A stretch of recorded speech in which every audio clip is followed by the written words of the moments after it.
بسم الله الرحمن الرحيم. ياسين والقرآن الحكيم إنك لمن المرسلين على صراط مستقيم تنزيل العزيز الرحيم لتنذر قوما ما أنذر آباؤهم فهم غافلون لقد حق القول على أكثرهم فهم لا يؤمنون إنا جعلنا في أعناقهم أغلالا فهي إلى الأذقان فهم مقمحون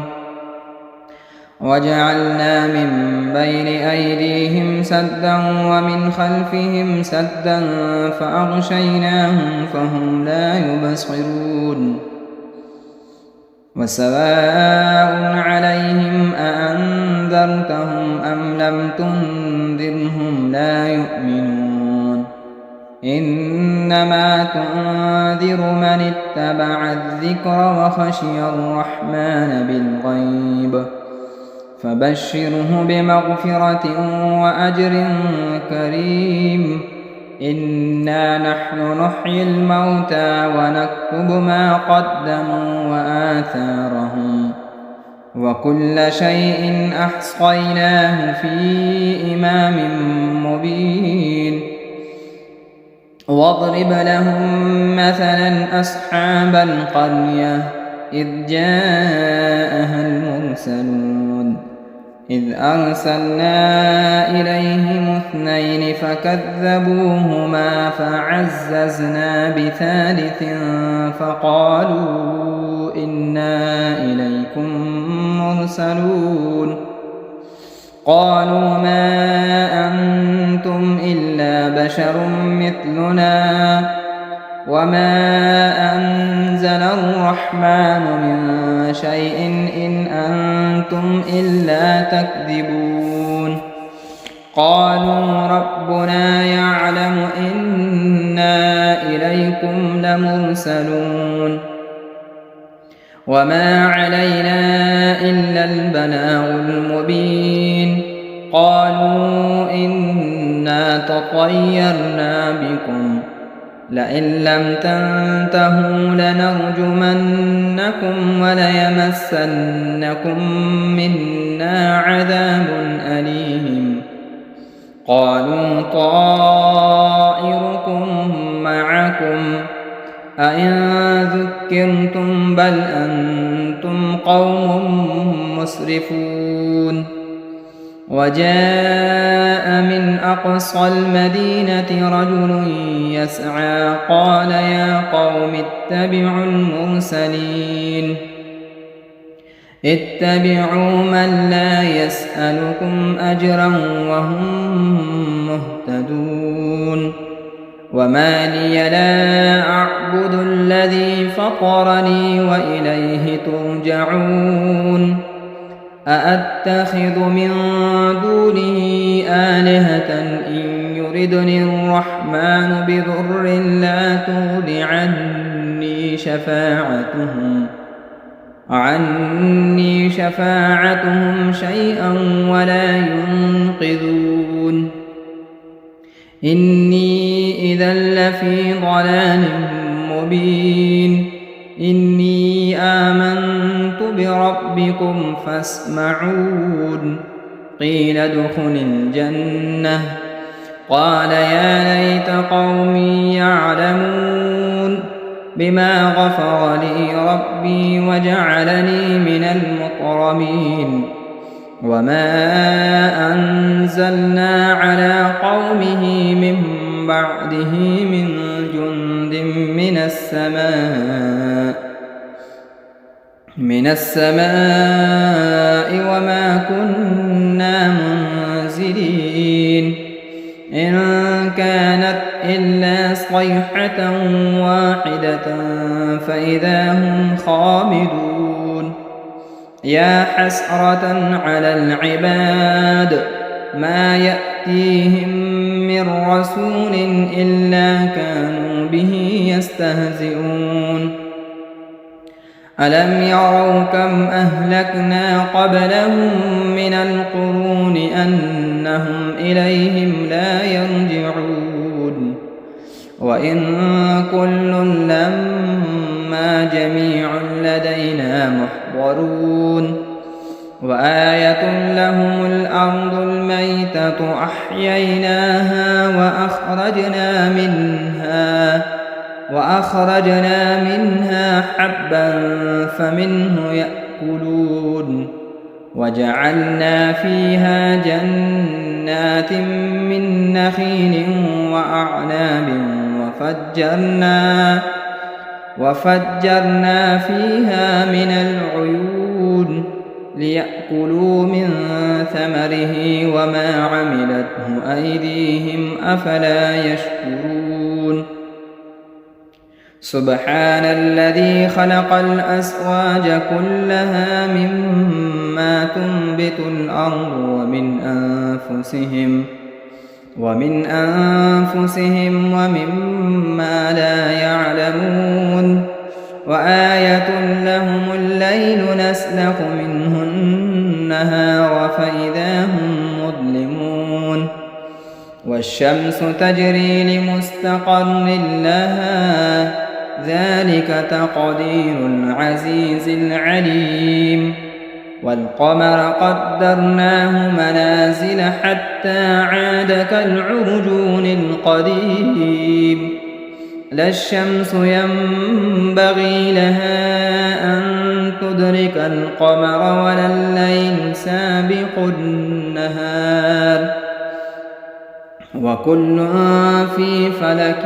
يسبحون وآية لهم أنا حملنا ذريتهم في الفلك المشحون وخلقنا لهم من مثله ما يركبون وإن نشأ نغرقهم فلا صريخ لهم ولا هم ينقذون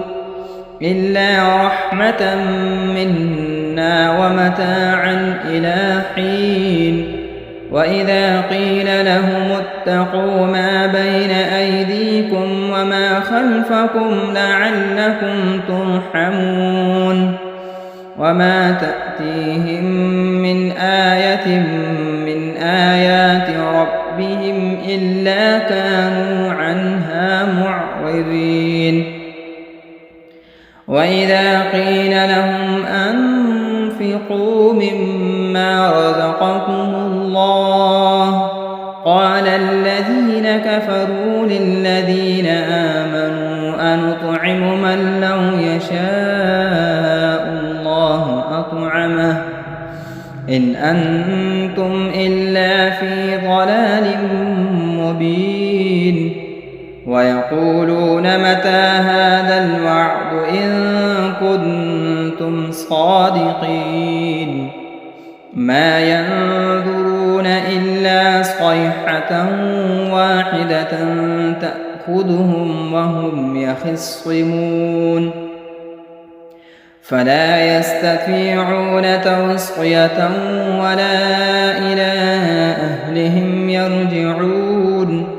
ونفخ في الصور فإذا هم من الأجداث إلى ربهم ينسلون قالوا يا ويلنا من بعثنا من مرقدنا هذا ما وعد الرحمن وصدق المرسلون إن كانت إلا صيحة واحدة فإذا هم جميع لدينا محضرون فاليوم لا تظلم نفس شيئا ولا تجزون إلا ما كنتم تعملون إن أصحاب الجنة اليوم في شغل فاكهون هم وأزواجهم في ظلال على الأرائك متكئون لهم فيها فاكهة ولهم ما يدعون سلام قولا من رب رحيم وامتازوا اليوم أيها المجرمون ألم أعهد إليكم يا بني آدم ألا تعبدوا الشيطان إنه لكم عدو مبين وأن اعبدوني هذا صراط مستقيم ولقد أضل منكم جبلا كثيرا أفلم تكونوا تعقلون هذه جهنم التي كنتم توعدون اصلوها اليوم بما كنتم تكفرون اليوم نختم على أفواههم وتكلمنا أيديهم وتشهد أرجلهم بما كانوا يكسبون ولو نشاء لطمسنا على أعينهم فاستبقوا الصراط فأنى يبصرون ولو نشاء لمسخناهم على مكانتهم فما استطاعوا مضيا ولا يرجعون ومن نعمره ننكسه في الخلق أفلا يعقلون وما علمناه الشعر وما ينبغي له إن هو إلا ذكر وقرآن مبين لينذر من كان حيا ويحق القول على الكافرين أولم يروا أنا خلقنا لهم مما عملت أيدينا أنعاما فهم لها مالكون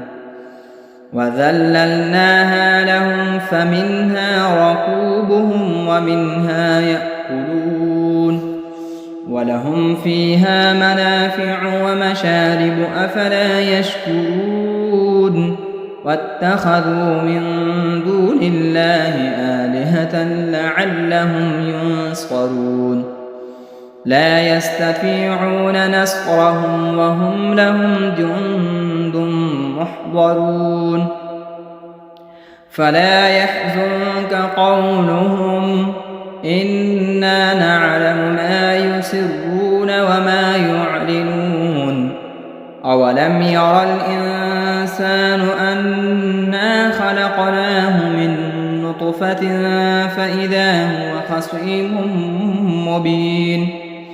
وضرب لنا مثلا ونسي خلقه قال من يحيي العظام وهي رميم قل يحييها الذي أنشأها أول مرة وهو بكل خلق عليم الذي جعل لكم من الشجر الأخضر نارا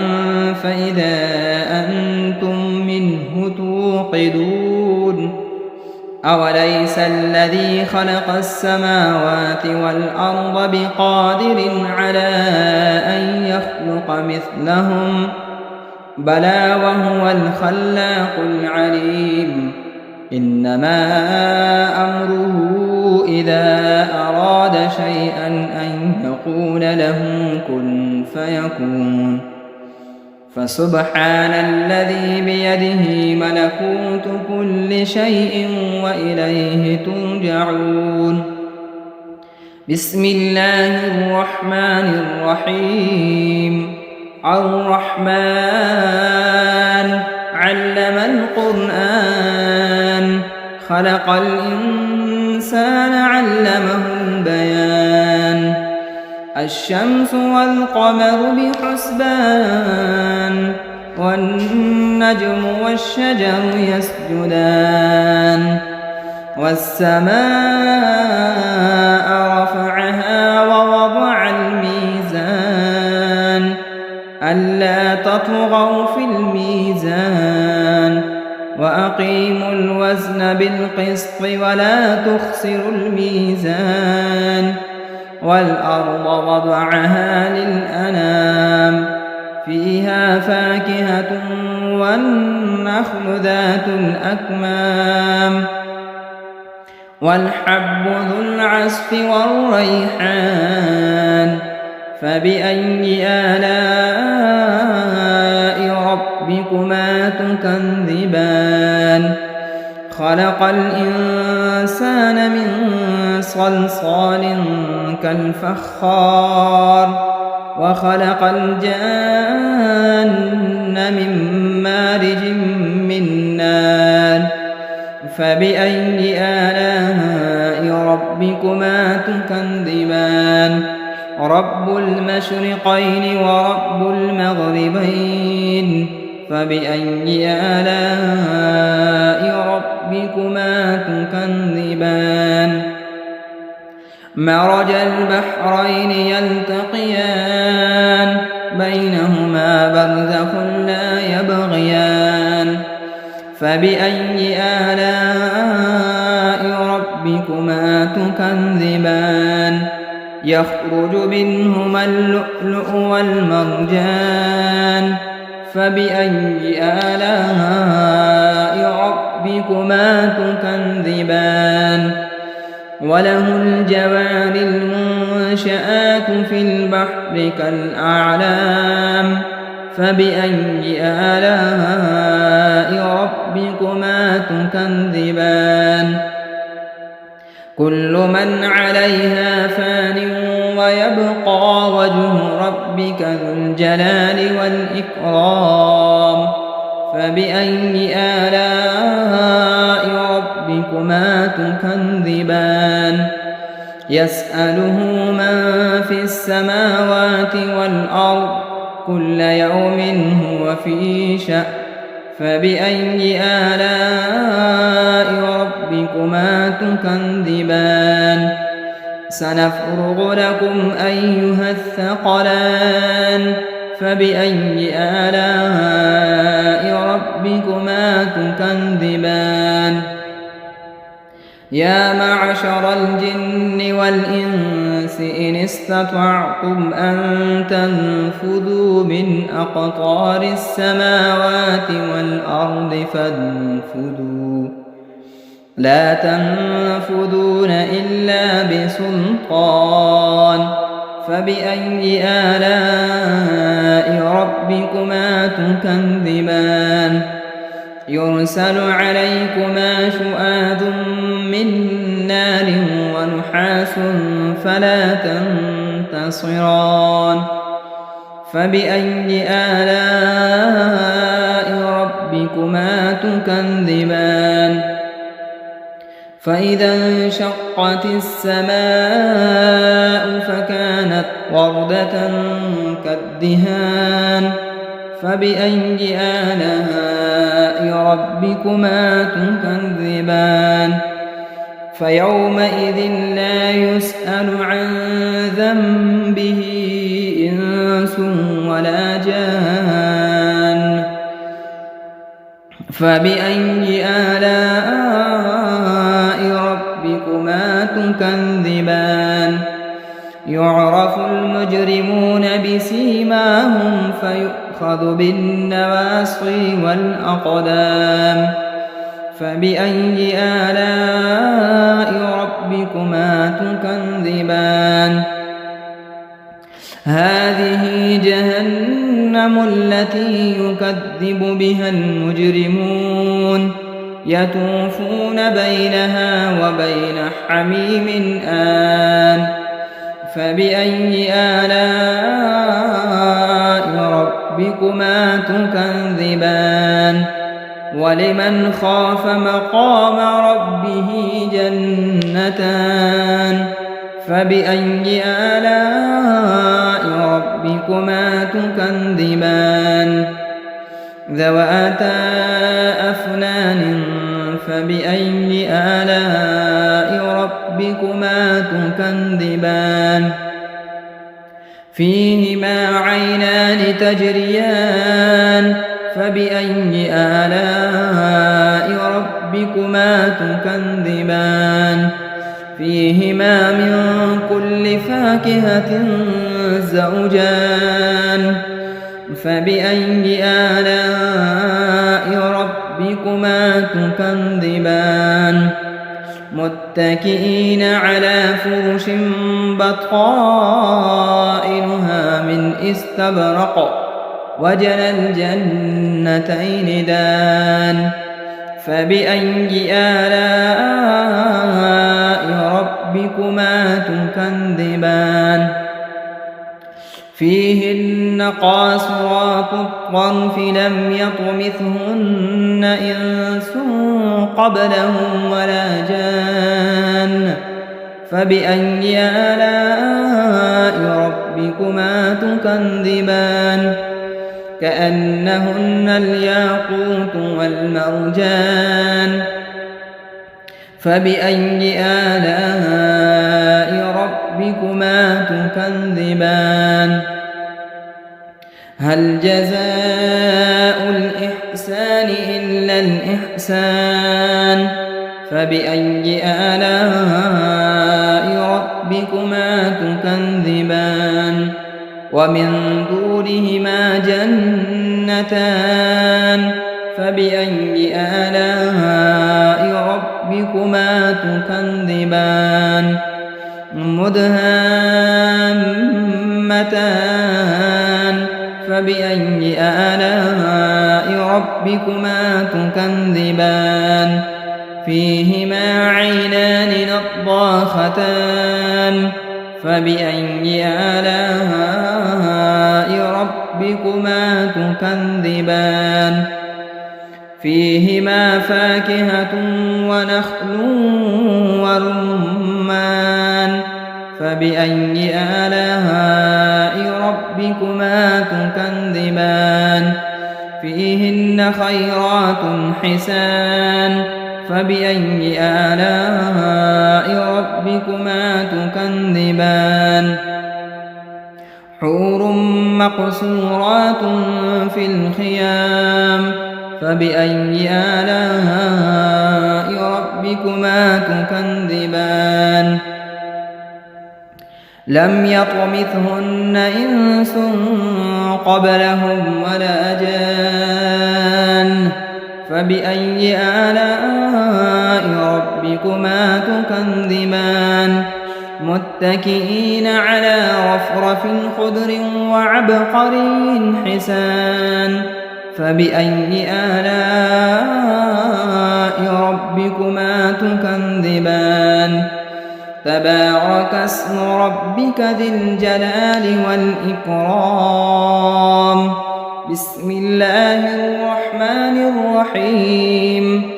إذا وقعت الواقعة ليس لوقعتها كاذبة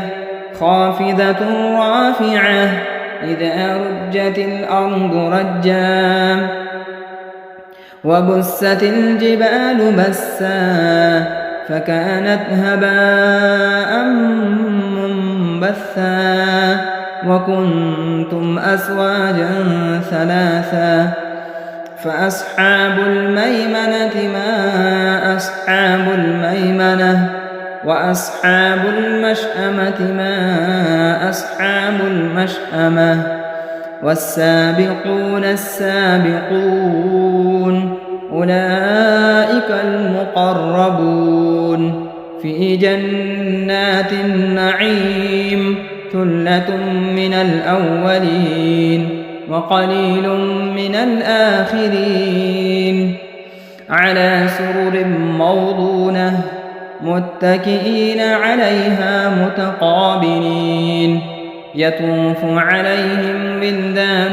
مخلدون بأكواب وأباريق وكأس من معين لا يصدعون عنها ولا ينزفون وفاكهة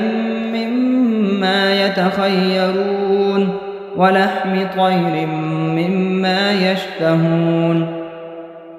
وحور عين كأمثال اللؤلؤ المكنون جزاء بما كانوا يعملون لا يسمعون فيها لغوا ولا تأثيما إلا قيلا سلاما سلاما وأصحاب اليمين ما أصحاب اليمين في سدر مخضود وطلح ممدود وظل ممدود وماء مسكوب وفاكهة كثيرة لا مقطوعة ولا ممنوعة وفرش مرفوعة إنا أنشأناهن إنشاء فجعلناهن أبكارا عربا أترابا لأصحاب اليمين ثلة من الأولين وثلة من الآخرين وأصحاب الشمال ما أصحاب الشمال في سموم وحميم وظل من يحموم لا بارد ولا كريم إنهم كانوا قبل ذلك مترفين وكانوا يصرون على الحنث العظيم وكانوا يقولون أئذا متنا وكنا ترابا وعظاما أئنا لمبعوثون أوآباؤنا الأولون قل إن الأولين والآخرين لمجموعون إلى ميقات يوم معلوم ثم إنكم أيها الضالون المكذبون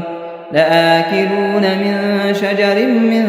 زقوم فمالئون منها البطون فشاربون عليه من الحميم فشاربون شرب الهيم هذا نزلهم يوم الدين نحن خلقناكم فلولا تصدقون أفرأيتم ما تمنون أأنتم تخلقونه أم نحن الخالقون نحن قدرنا بينكم الموت وما نحن بمسبوقين على أن نبدل أمثالكم وننشئكم فيما لا تعلمون ولقد علمتم النشأة الأولى فلولا تذكرون أفرأيتم ما تحرثون أأنتم تزرعونه أم نحن الزارعون لو نشاء لجعلناه حطاما فظلتم تفكهون إنا لمغرمون بل نحن محرومون أفرأيتم الماء الذي تشربون أأنتم أنزلتموه من المزن أم نحن المنزلون لو نشاء جعلناه أجاجا فلولا تشكرون أفرأيتم النار التي تورون أأنتم أنشأتم شجرتها أم نحن المنشئون نحن جعلناها تذكرة ومتاعا للمقوين فسبح باسم ربك العظيم فلا أقسم بمواقع النجوم وإنه لقسم لو تعلمون عظيم إنه لقرآن كريم في كتاب مكنون لا يمسه إلا المطهرون تنزيل من رب العالمين أفبهذا الحديث أنتم مدهنون وتجعلون رزقكم أنكم تكذبون فلولا إذا بلغت الحلقوم وأنتم حينئذ تنظرون ونحن أقرب إليه منكم ولكن لا تبصرون فلولا إن كنتم غير مدينين ارجعونها إن كنتم صادقين فأما إن كان من المقربين فروح وريحان وجنة نعيم وأما إن كان من أصحاب اليمين فسلام لك من أصحاب اليمين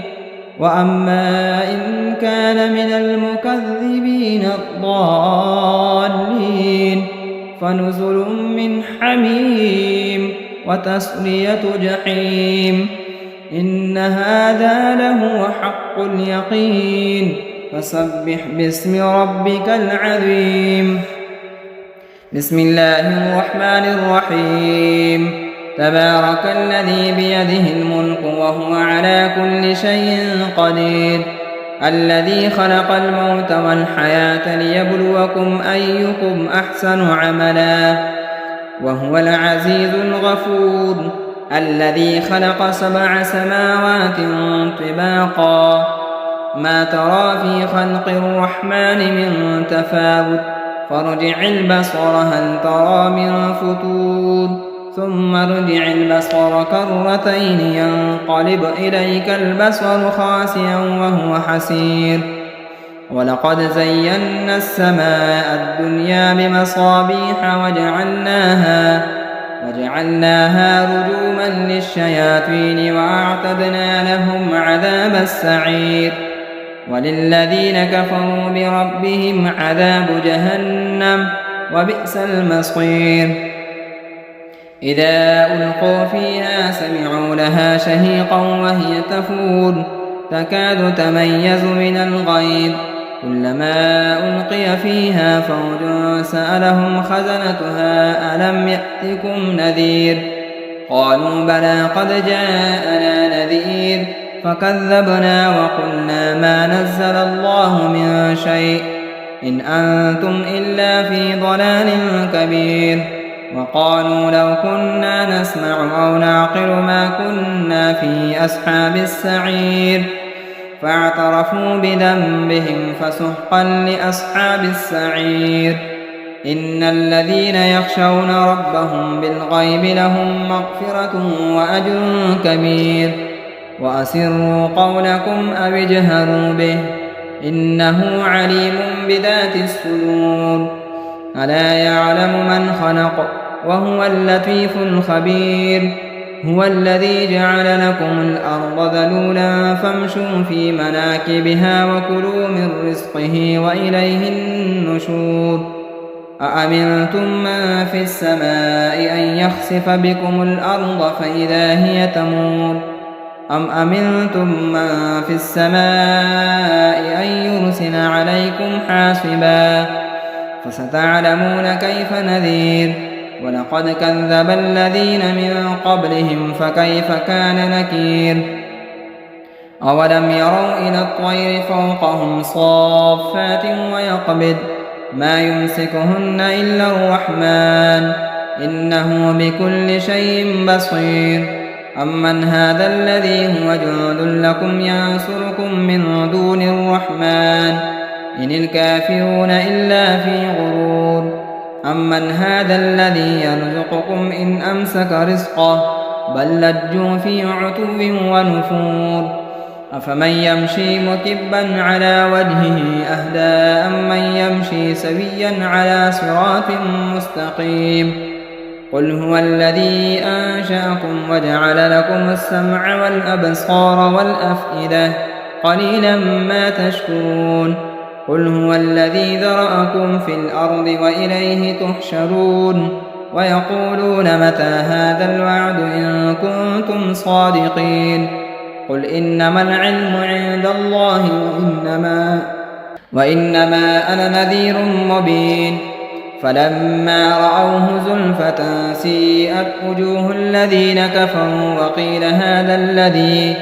وقيل هذا الذي كنتم به تدعون قل أرأيتم إن أهلكني الله ومن معي أو رحمنا فمن يجير الكافرين من عذاب أليم قل هو الرحمن آمنا به وعليه توكلنا فستعلمون من هو في ضلال مبين قل أرأيتم إن أصبح ماؤكم غورا فمن يأتيكم بماء معين صدق الله مولانا العظيم.